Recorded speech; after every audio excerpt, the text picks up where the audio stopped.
This material is made available to you by or on behalf of the University of Melbourne under Section 113P of the Copyright Act 1968. It may be subject to copyright. For more information, visit the University Copyright website.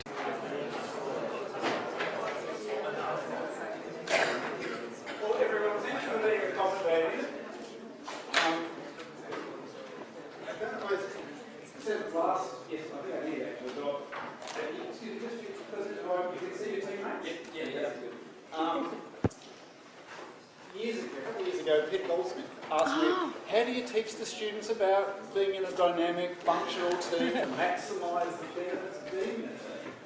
And I said, I don't do nothing. And that's why we're doing this today. You know, and Ariana's here, and she'll lead you through some foundation theory and some exercises. Because at its best, a team isn't just 4 people doing 4 people's worth of work. You can get a multiplicative effect. You can actually do better than 4 individuals. And that's what I like every single team in this subject to do. So we're getting about time to start. Oh, the pink light's on, Ariana. So I'll introduce this is Ariana Henderson from Academic Skills. So welcome, Ariana. Hello. It's so nice to see you all here this afternoon, especially on a cold afternoon, a rainy afternoon. It's week 1, it's late lecture. But I promise to make it worth your while, and I want you to leave the session actually having gotten to know your team members a little bit more and feeling really confident that you've got some strategies that you can take away and start using right now in your teams to set the foundation for a really successful subject this semester. Actually, can you put up your hand? Is this your first semester in the School of Engineering? Like first semester in the master's program? Okay, great. That's good to know. I think I asked some of you during orientation what makes a successful team, and today we're kind of almost looking at it from the other angle of like what can go wrong in a team and how do we prevent things from going wrong and what can we do about fixing those things. Because we know these skills are really highly sought after by employers once you graduate, and I don't know if you've seen, there's a massive careers fair going on right now at the university. Can you put your hand up if you went along to that or if you've been to that at all this week? There's some great employers there. There's some great opportunities to learn some things, to make some contacts and start looking at the graduate programs that might be available to you later on. I want to start by asking you all a question. If you have your device out in front of you, feel free to bring it out, keep it on during the session. We're going to activate this poll because it doesn't seem to be activated.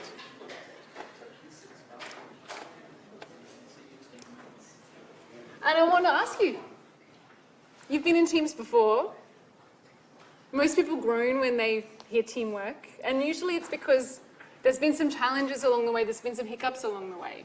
And I want to reassure you that these are all preventable, and I think in this subject you all have the same aim and you don't want to have to deal with these challenges essentially, or you want to prevent these challenges from happening. So let's be really honest and open and out there. What challenges have you faced in the past? What are you trying to avoid this time around? Communication challenges, yeah, they're really common.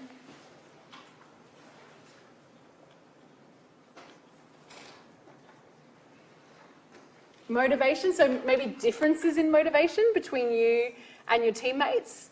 That's really, really common actually. Time management issues for sure. Responsibility. Does everyone else but me know that this is an interactive presentation that students can use their devices? Yeah, so just go to polev.com/Ariana and you can add your thoughts to this as well. I'm thinking there's sort of gaps in knowledge gaps, I'm guessing is what you mean, or like differences in priorities. That makes the differences in opinions crop up a lot, that's true. It seems like communication is standing out the most though.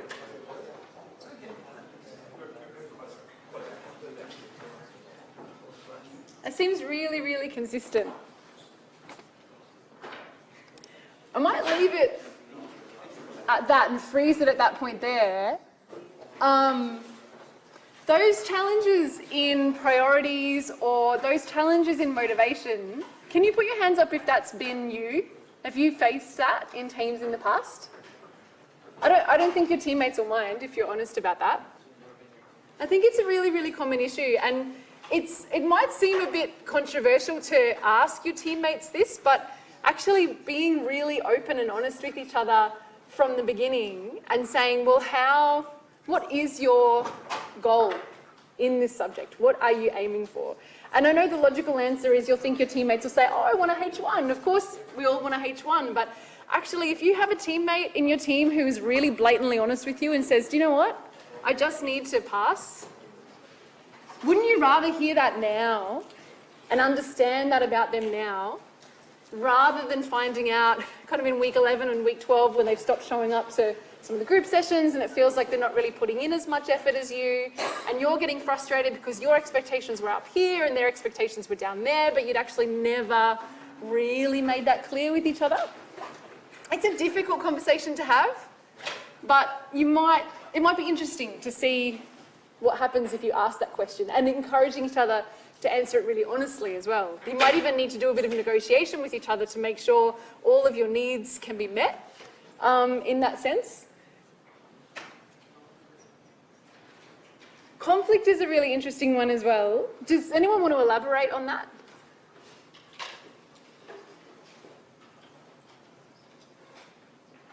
What kinds of conflict? Conflict of ideas. So maybe one of you thinks that things should be done this way and someone else thinks it should be done that way. I'm sure we've all faced that at some stage, and that's very normal. It happens in the workplace. Of course, it happens in these group work situations that you're in now. But learning the strategies to be able to discuss really openly and actively with each other, listen to your teammates without second guessing what they're going to say, without trying to decide what you're going to say next, what your counter argument is going to be next, and just genuinely listening to them to see if you can get on the same page and understand their perspective can make a huge difference. If everyone in your team agrees to communicate like that, do you think that could help you to avoid that sense of kind of butting heads? Because there might actually be a skerrick of truth in what they're saying and in what you're saying, but if you're not really openly listening to each other, that might be missed, and you might actually miss an opportunity to do something better and actually make your project better than it currently is. There's also a lot of different ways that you can make decisions in a team. Sometimes decision making can be one of the hardest things you come up against. In a workplace, you have a team leader or a supervisor who wades in as the authority figure and directs you as to what to do if there's a difference of opinion about things. But often you're on a level playing field. You're all peers. So how do you make decisions? Who gets the final say? How do you deal with it if half of you think one thing and half of you think something else? And we've included, from memory, on your subject LMS page, and I'll check to make sure that it's still there, and if it's not, I'll upload it again, a whole heap of different methods of making decisions as your team.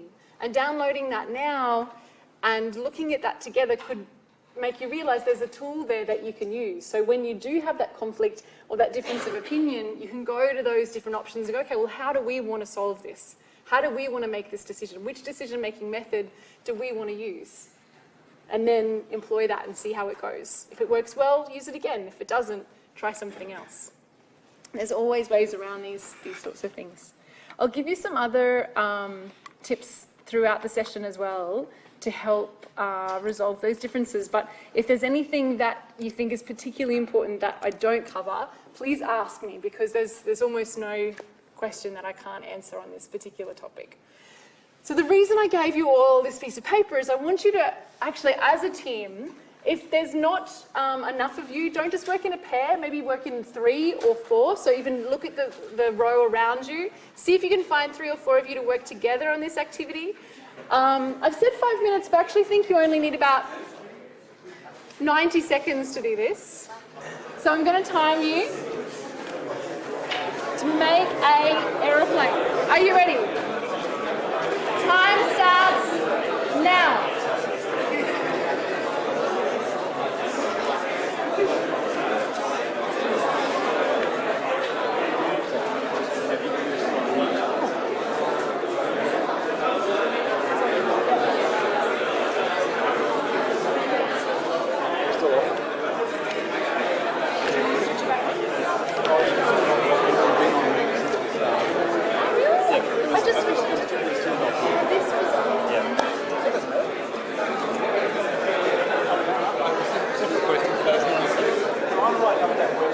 for your interactive. Oh, yeah.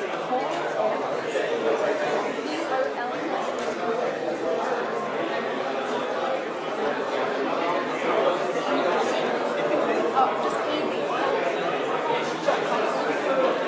So what's that? Aria.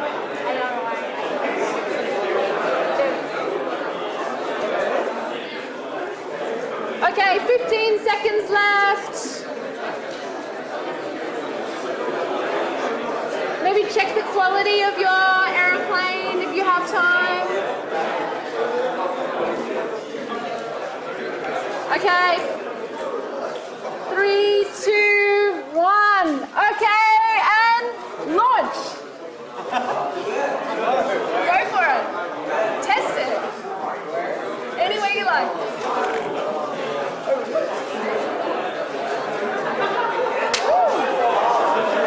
Good aim. Excellent.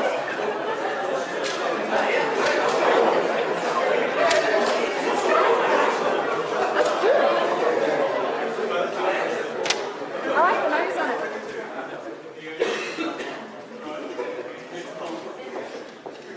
That's great. Oh, I think that's gone the furthest. Oh, this is beautiful. It's really slow.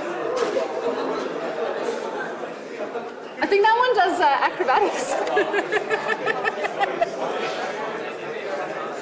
Hey, that's all right. You've got a boomerang. It's coming back to you. Yeah. Okay.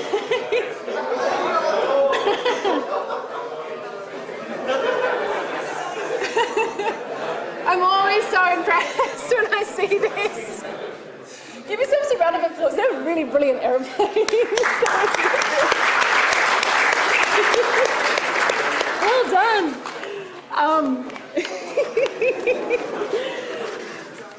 Woo. Oh, that's gone the highest and it's got a curve to it. Very nice. Before you talk to your teammates about what just happened, I want you to think about yourself. What did you do during that activity? How much were you able to contribute? How much were you allowed to contribute? How much did you try to contribute? In what ways? At what points? How did your teammates react when you tried to contribute to the activity? Did they give you enough time to do that? How did you feel during the experience?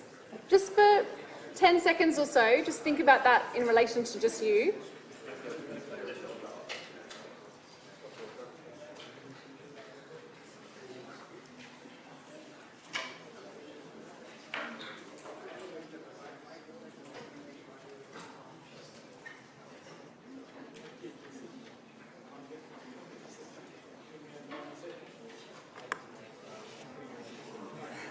And now compare that, think about your group. And you could talk to each other about this. How well did you achieve that activity? Were you quite impressed and proud of your paper aeroplane? Was everybody equally impressed with how it went? What kinds of roles did each of you take on, or did you feel like you took on? Did you feel everyone contributed sufficiently well or not? What was the dynamic like? Were you inclusive? Was someone left out? Did everyone contribute all of the time, or did you have specific specialities? Just for a minute, talk to each other about that. What was that experience like that for you as a group? Go.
Okay.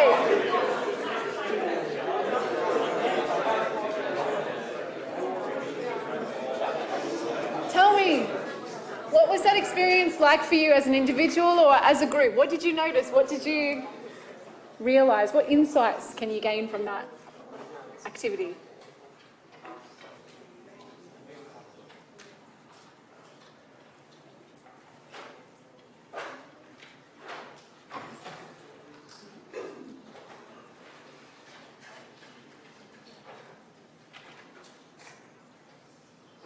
I'd love to hear from you, genuinely.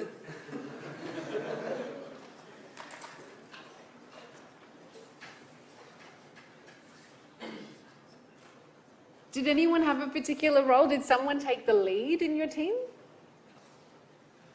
Did someone claim some kind of level of experience or expertise in paper plane making and say, look, here, give me the paper?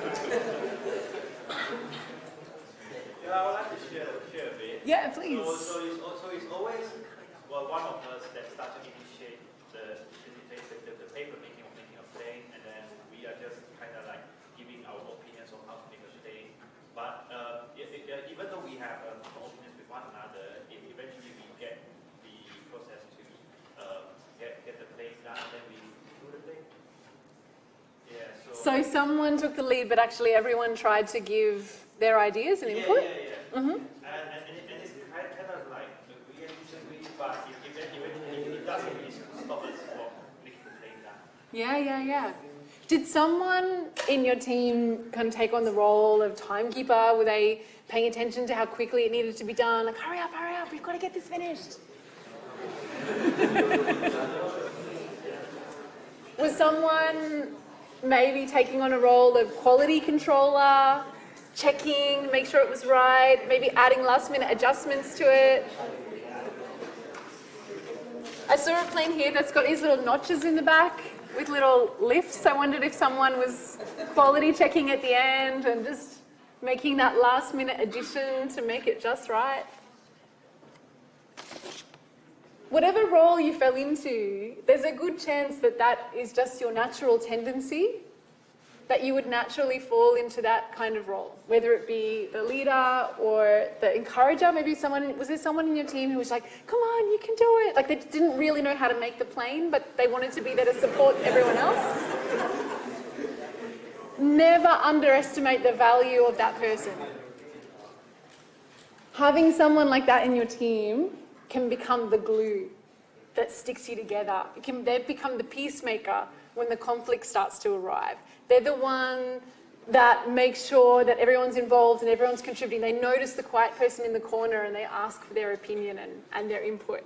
They're the encourager that tells everyone what a great job they're doing and gives them motivation to keep going. Often at the end of semester, in a lot of subjects that you'll take here at the University of Melbourne, you'll be asked to rate each other.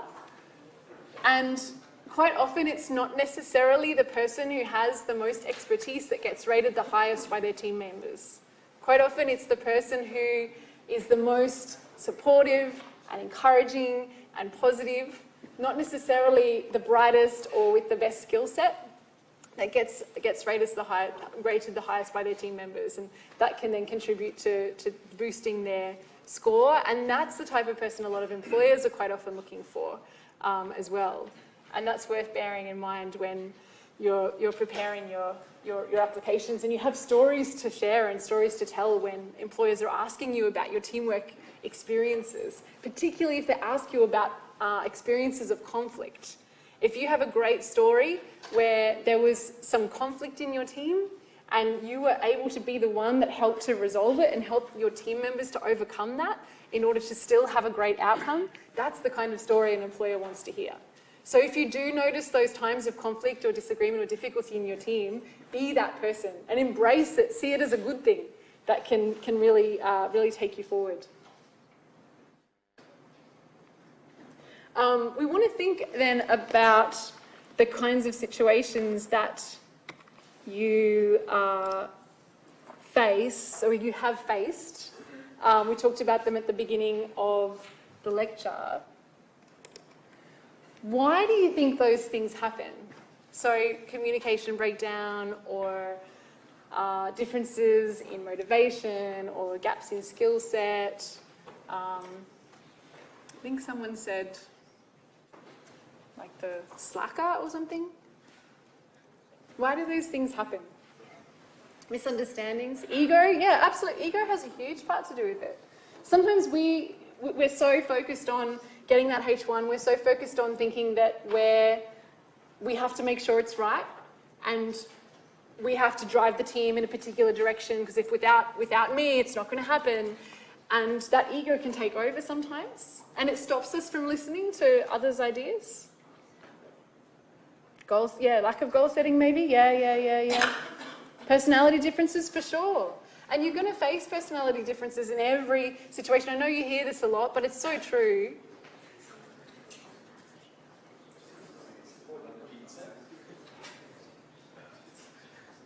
Division of duties, yeah. Not enough pizza, I'm guessing, might be one of your reasons. Pizza's always a good thing. In orientation, actually, if some of you were there, I asked the group, think of a team that you were in that was really successful and a fantastic experience, and what made it fantastic. And it had all of the good things, like, oh, we were good communicators and everyone was really involved and blah, blah, blah. And there was a few, as I said, food. We always had food. And it really helped. Maybe there's some truth to that. You know, maybe meeting over a pizza or a coffee and actually making the experience, someone taking turns to bring cake or something, maybe that does actually help to contribute to the experience feeling really positive for you. Are there any key terms there that are popping up that anyone maybe wants to elaborate on further to help explain the context of where you're coming from with that?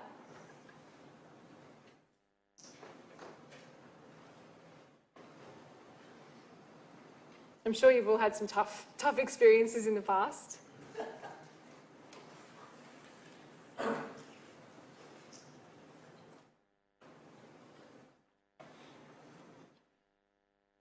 Trying to see the good, I think, in others really helps, and not assuming that they're not putting in effort because they're lazy.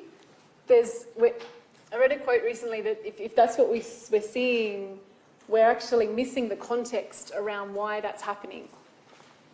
It might look like that person's being lazy to you because all you're seeing is them not speaking up or not doing things as quickly as you'd like them to do. But there'll always be a backstory behind that. And understanding that backstory and that why can make a huge difference to the way you work together, because that's when, if you try to understand the why, that's when you can really start to move forward together and work in a very, very different way. So it could be that member of your team actually has some really great ideas, but they don't quite know when to interject because the conversation's happening so quickly and you're jumping from topic to topic and idea to idea, and by the time they've formulated in their head what they want to say and how they want to say it, the conversation's moved on and they've missed their chance. And you've missed your chance to hear their thoughts as well. There could be some other personal things going on for that person as well that, again, without giving them the opportunity to open up and talk to you about it, we can only guess. So really giving them that chance to talk about how stressed they are or how overwhelmed they are or whatever else is going on that might help you. Different work styles, I think, is a really interesting one. My colleagues and I did quiz recently. Oh no, it's not a quiz really, an assessment, a self-assessment recently, to try and better understand why we're all so different. And at the end, we saw the results and we stood on opposite sides of the room depending on where we landed on the spectrum. And it was fascinating to see my boss on one end of the room making all of his decisions around data, and my other colleagues at the other end of the room who make all of their decisions on their gut. And it's no wonder they don't see eye to eye when they're trying to explain things to each other. My boss puts the data in front of them and goes, see? Thinking it's self-explanatory. And this other person's feeling like that doesn't sit well with their ethics or their morals or their beliefs or whatever it happens to be. We stood at opposite ends of the room between extroverts and introverts.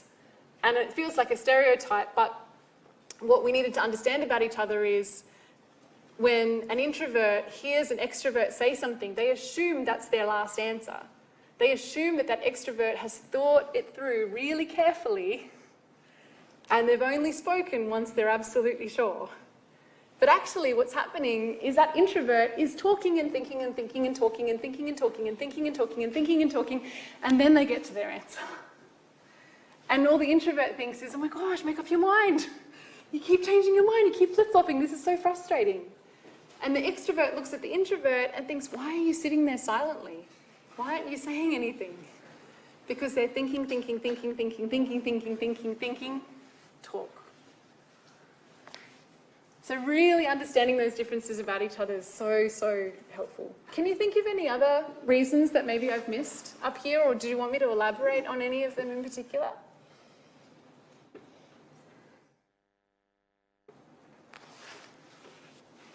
Or have you noticed any in your team or about yourself? Is there something that you wish your teammates could know about you?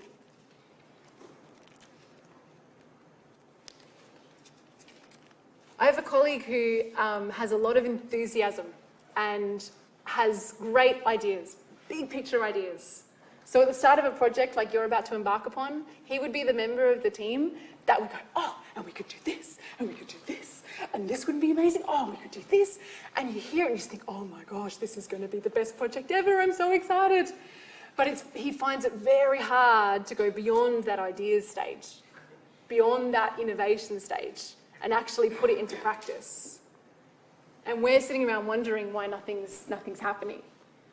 And he gets frustrated because we're bogged down in the detail. Yeah, but how? Yeah, but when? Yeah, but what? How is that going to work? That doesn't make any sense. And we get into the detail too quickly.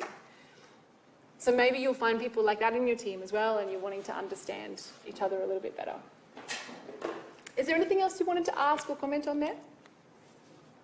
Do you think it could be useful to look down into the why something's going on, or even try and be a little bit upfront with each other if you're aware of something about yourself or you want to know something about each other early on? Okay, we're going to see if we can crack some of these. 1, 2, 3, 4, 5, 6. This could be perfect. So if you're in row 1, can you look at the problem on the first dot point there? And see if you can come up with a solution for us. What will you do if you have a team member not showing up? And if you're in row number 2, look at the second dot point for me. This row here, you're looking at dot point number 3. You're looking at dot point number 4, number 5, and number 6, including you guys. And if you're sitting by yourself, move together, work together, come up with a solution.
Okay, I'm hearing some very creative solutions.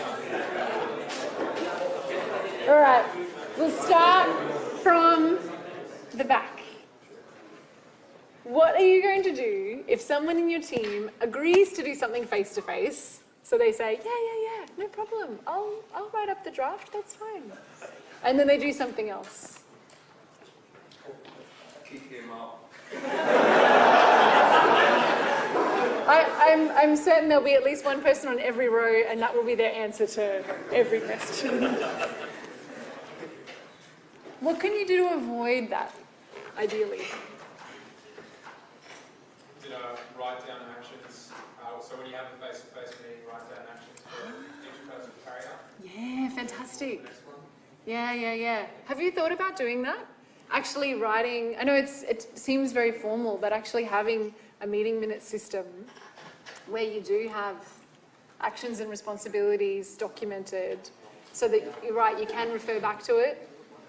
Because they may not have maliciously done the wrong thing. They may have maybe forgotten or misheard or something like that, and having that written down and circulated to everyone so everyone can see it and agree to it could be a great solution.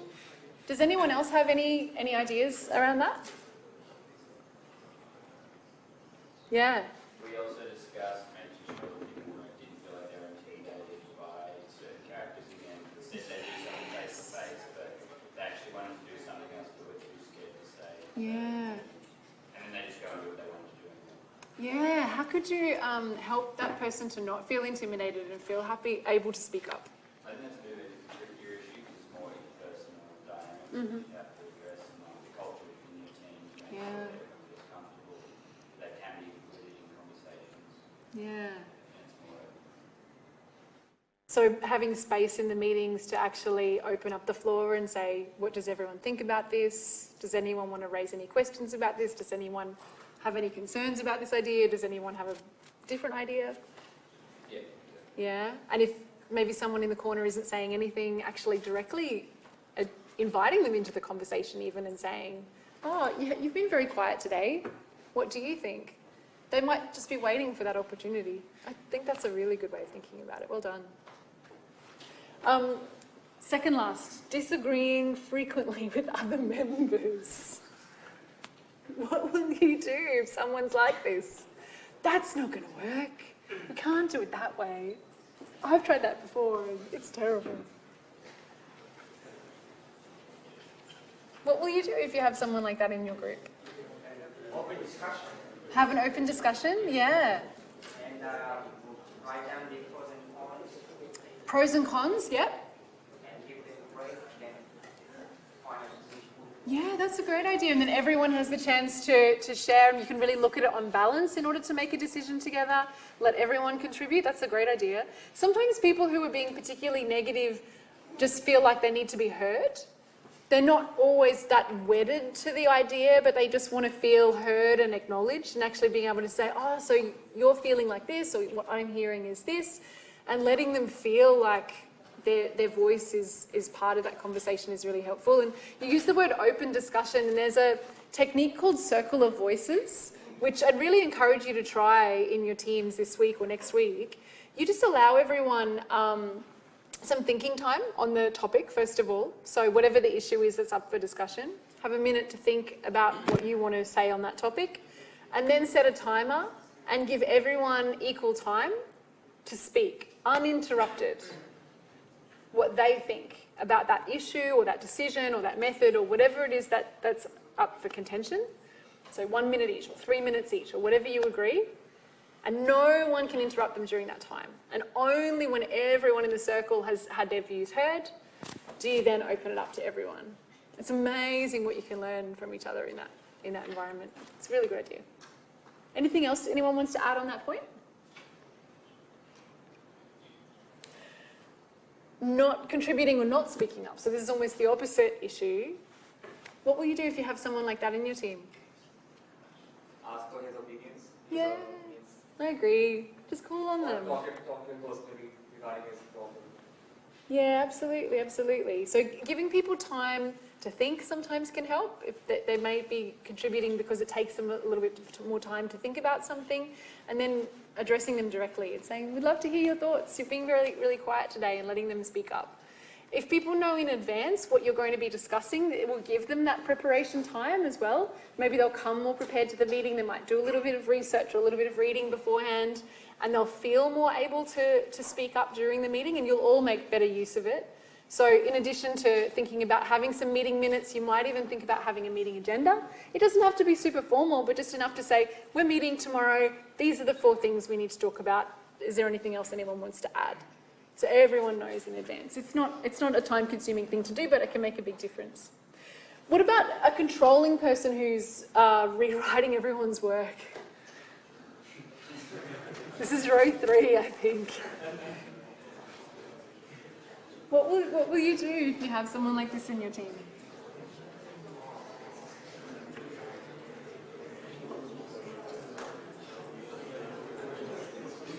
I get a feeling by the murmuring that you've all had someone like this in your team at some stage. What will you do? I think maybe we can find a leader that can control him, or maybe just have him to be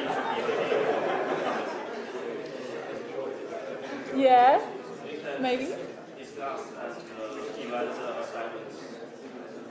Can you say that again a little bit louder? Sorry, I'm missing what you're saying. We can communicate with each other and have discuss it and divide the assignments to each other. So imagine you've divided it, you've done your part, and then someone rewrites your part. Maybe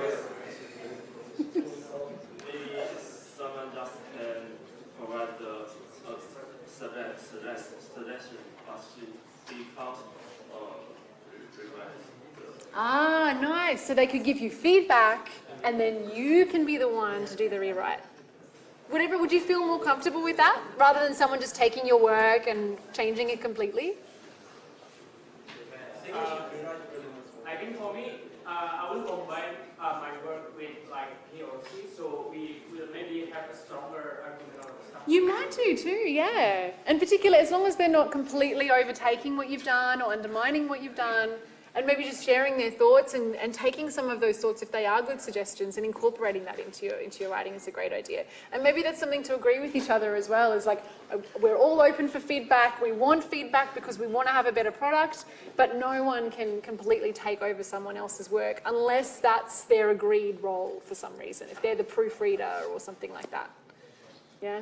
And just agree on that between each other and try to understand where that person's coming from. There's a very good chance that person actually has a very good heart, and they're probably an extremely motivated person. They're probably really wanting to make sure that your team gets the best score you possibly can. They might be aiming for an H1 for themselves in all of their subjects. And so them taking your work and rewriting it is probably them thinking that they're helping. You know, they think that they're helping your group, they're helping you as an individual, they're helping you all to get a better grade, without really understanding the impact that has on you. And you'd much rather them come to you and talk about it and give you that feedback so that together you can make it a better product. Not responding to contact, row 2. Maybe really quickly, just one suggestion. You're texting, you're emailing, you're messaging them, nothing.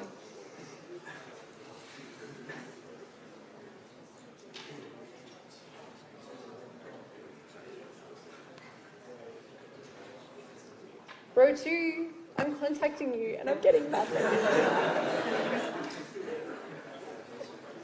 Ariana, I'll offer something specific. Thanks, Colin. If your team is disintegrating like that, don't wait. Email me. Because your market is at risk. You're very lucky you've got a coordinator like Colin who's offering that option to you. That's great. What could you do to prevent it from happening? Because that's a last resort, to flag it to Colin and say, look, we've tried and tried, there's no contact. What could you do to prevent it from happening in the first place? Make friends with them, yeah. Not just hold them in case of the assignments. Yeah. If there's someone that you see regularly anyway, you're right, it's very hard to lose contact with them. The more face-to-face interaction you can have, the better. Maybe making an agreement in advance on how you want to be contacted, how often you can expect to be contacted could really help. And maybe this connects back into someone not showing up as well. Do you have some creative solutions as to what to do if someone doesn't show up? We should know the reason. Know the reason why they didn't show up. And discuss about it. Yeah. And one thing is, during the beginning of the semester, it's good to have contract. Yeah, contract. No, that's fine. If you don't show up, then you should do the majority of work. It's penalty. So that everyone in the back can hear, the suggestion was, how would your team feel about a team contract?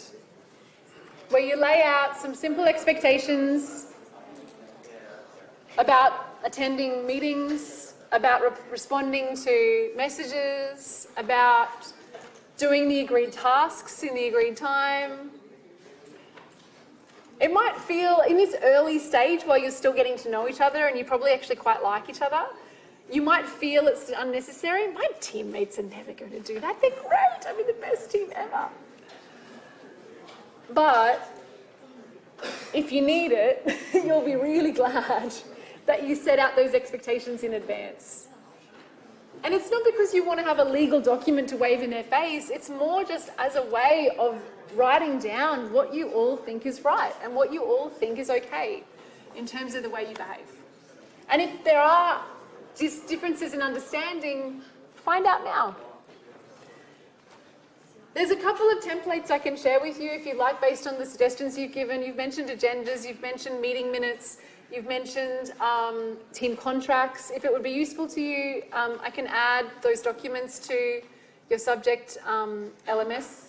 If you would like to download them, you can have them. You can also find them online if need be.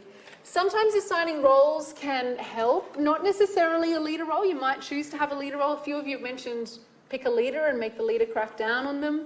But you might actually just decide on other kinds of roles. Maybe you've got someone who's really good at checking, maybe someone's really good at research, maybe someone's particularly skilled at a particular technique. There are usually a couple of stages that you will go through in any kind of team situation. I won't ask you to answer the question for me. It's normally these stages here. Have you heard of this before? Forming, storming, norming, performing. It's quite well researched and documented to suggest that most teams will pass through these stages if they're together for long enough and if they have a really purposeful project like the one that you're going to embark upon. In this early stage, while you're just getting to know each other, there's a good chance that actually you're feeling quite good and quite positive. You probably quite like each other and you think, actually, things are going to go pretty well. I don't know about those other teams, but I've got a really good team here. I think this is going to be okay.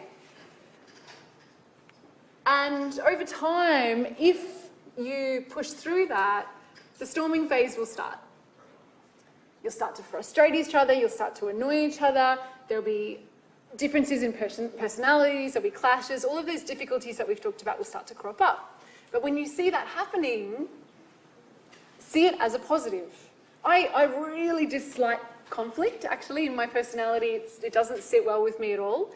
But when I see any team that I'm in start to go through this stage, I see it as such a positive sign, because it means that we're moving forward. In some ways, it's worse. If you just stay in the forming stage, you get together, you kind of like each other, it's kind of working out, you divvy up the tasks, you do the work, you bring it together, you submit it, job done, disband. You really haven't achieved quite as much as you could have if you do start to move past that into this storming stage.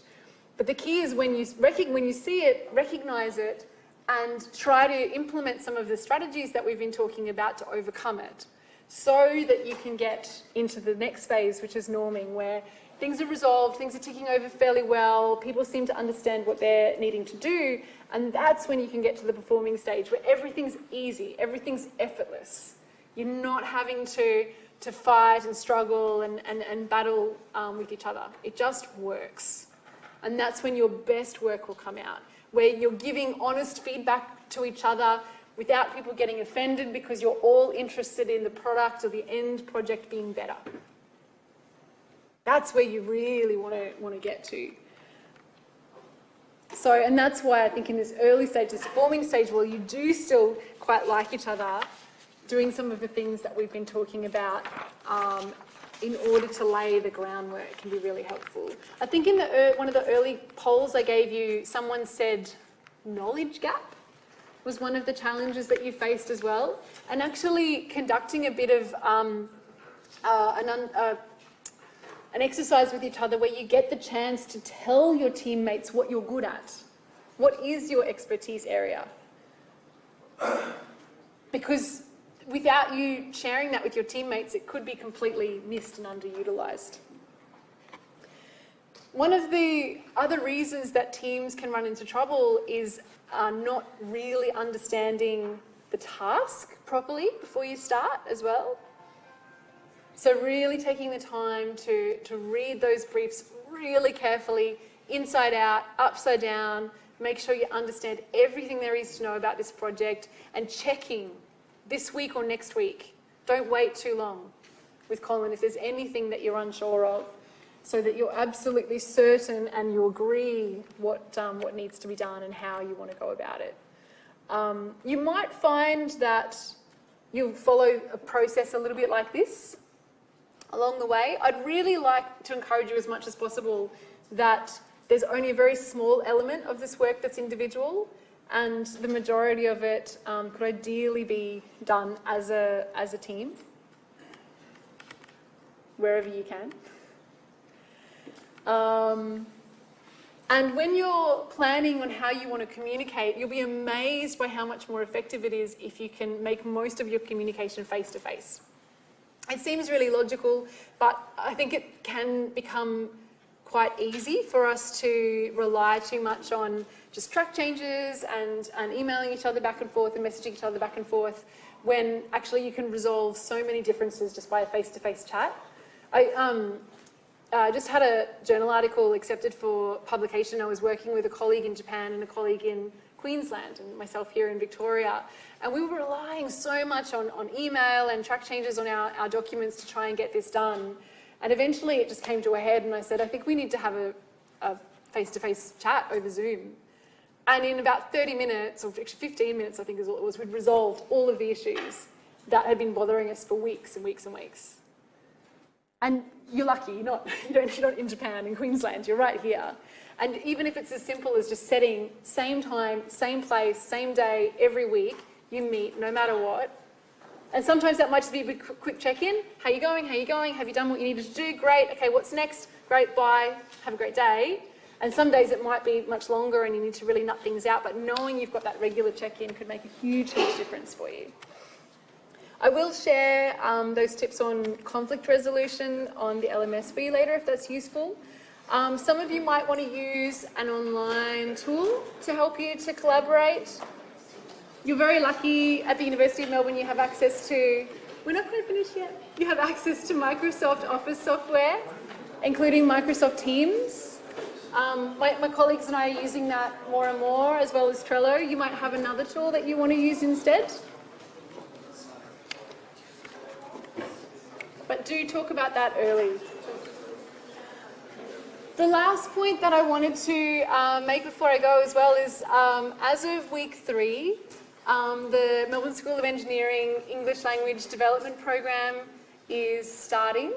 Some of you might have received an email already inviting you to join the program, but if you haven't already, if it's your first or second semester and you haven't taken part in this program before, I'd encourage you to register on the link there. There are quite a few different session times that you can choose from. It's free, there's no additional assessment, but it's a great way to develop your communication skills across the semester. And otherwise, Academic Skills is here to support you all the way through as well. And I'll be giving you some more strategies on Friday, I think, when I see the group again. But otherwise, I think you've actually done really, really well this evening to nut that out with your team members. I hope you've got some more agreement between each other as to how you want to go about things. But good luck with your teamwork.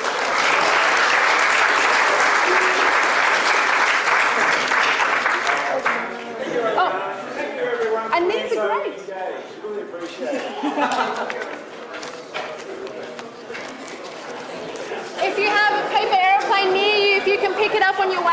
would be great.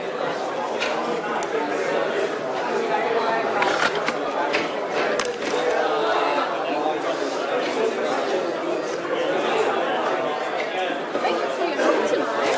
That's all right. Good assistance. Oh, much appreciated. Thank you. Thank you very much. That's super helpful.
Send a second email.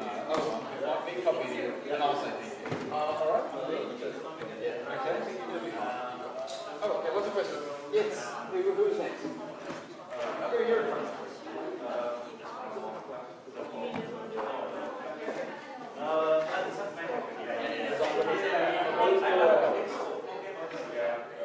Are they all lectures, or some of them perhaps?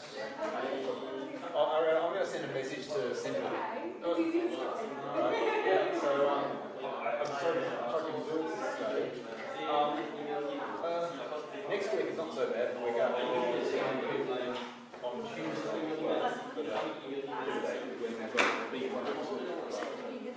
but for now, my best suggestion, all I can really say, talk to your team, mate, and the drop-in session is ideally about working on your project and asking, and you need to. You guys might have to have a separate meeting time, and your teammate goes in with a series of questions and specifically asks. That might be how you have to manage. But I hope it resolves a bit more. But we're just getting started into the semester. But that's the worst case, which is still successful. So still, you're going to get all the benefit you want.